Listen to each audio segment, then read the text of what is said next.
Most of the internet runs on REST. It is human-readable, flexible, and ubiquitous. But as our systems scale to handle millions of requests per second, the very thing that makes REST great, its text-based nature, becomes a massive hidden tax on performance. Enter gRPC. Developed by Google, gRPC isn't just a different way to name your endpoints. It is a fundamental shift in how data moves across the wire. It swaps out bulky JSON for a compact binary format and leverages the full power of HTTP2. Today, we are looking at the binary speed hack that makes gRPC significantly faster than traditional REST in microservice environments. To understand gRPC, we first have to understand protocol buffers, or protobuf. In a REST world, the contract is often informal, maybe a Swagger doc or just a README. In gRPC, the contract is the code. We define our data structures in a .proto file. Think of this as a strictly typed schema that both the client and server must agree on before they even start talking.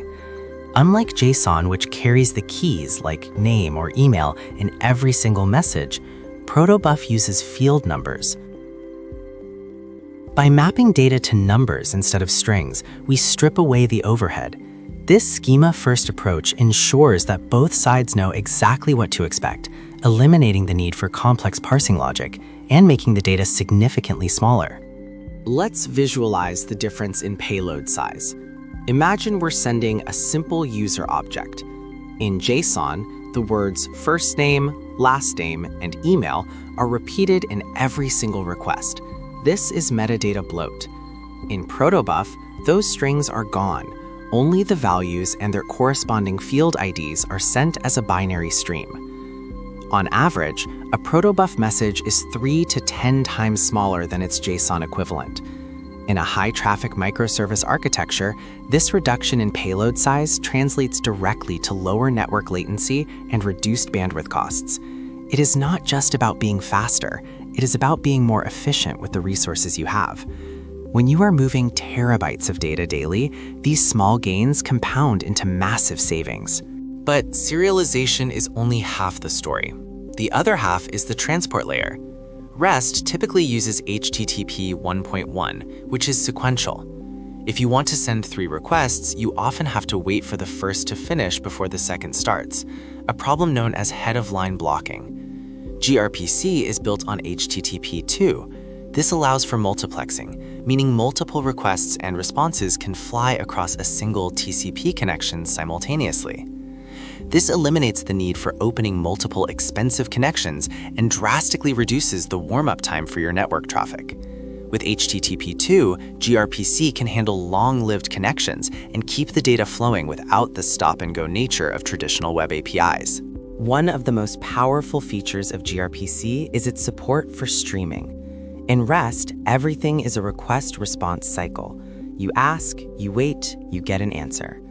gRPC supports 4 communication patterns: unary, server streaming, client streaming, and bidirectional streaming. Imagine a real-time stock ticker or a chat application. With bidirectional streaming, the client and server can send a constant stream of messages to each other whenever they want, all over that same single connection. This makes gRPC ideal for low-latency, real-time systems where waiting for a full request cycle is simply too slow. It turns your API into a living, breathing conversation, rather than a series of static postcards. Beyond speed, gRPC brings a better developer experience through code generation. Because we define our service in protobuf, we can use the gRPC compiler to generate client and server stubs in almost any language: Java, Go, Python, or C#. This means you get native type-safe functions to call your remote services.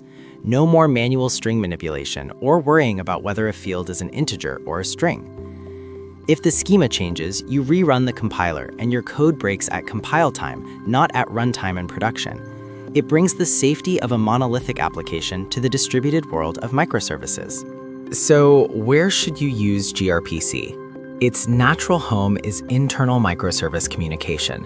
When Service A needs to talk to Service B within your data center, gRPC is the clear winner for performance and reliability. However, it is not a total replacement for REST. browsers still struggle with gRPC's binary nature without a proxy like gRPC Web. REST remains the standard for public-facing APIs, where you want third-party developers to easily test endpoints using nothing but a browser or a simple command line tool.